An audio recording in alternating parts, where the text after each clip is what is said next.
The news is full of business leaders and politicians who talk a lot while stretching the truth. Tony Blair and his cabinet ministers told us there were weapons of mass destruction in Iraq so often that they started to believe the lie. But they have made it harder for us to believe them next time. In a society like this, why should we bother telling the truth? The answer is that if we do, people know where we stand, and they are more likely to listen to our opinions. Because telling lies robs us of other qualities. It takes away trust and respect, and without those, we don't have very much. I used to tell people that I lied and cheated on behalf of the homeless. My reason for this was that I had decided the world ran on lies of one sort or another. Since I couldn't beat the bastards, I might as well join them. The poor needed someone who was using the system for their benefit.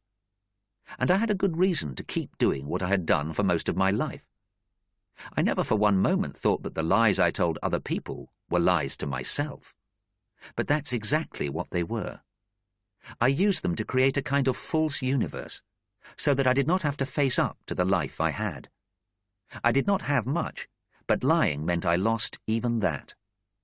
And in one of life's twists, I learned that the less you have, the more you need the truth. Lying feels good, until you get found out. Once, when I was in youth prison, we were painting a wall.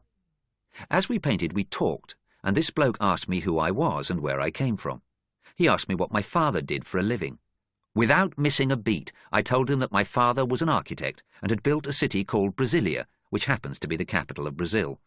I told him about all the hard work my father had to do to get the city running, and all the roads that he had to build to get to the new city. The boy was very interested, and since I knew a lot about the city of Brasilia, I was able to give loads of detail.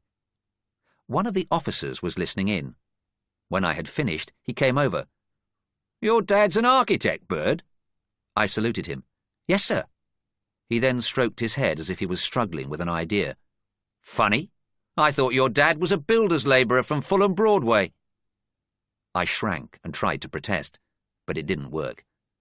And the thing was, if you were shown to be a liar, then soon enough everyone would know about it. I lost some ground that day. And the funny thing was that even though I was in youth prison, where there was no shortage of liars and thieves, that lie still stood out. I kept on telling lies. It was a habit. I told my first wife that she had met an 18-year-old aristocrat by the name of Jonathan de la Rue. I told her I was the black sheep of a very rich family.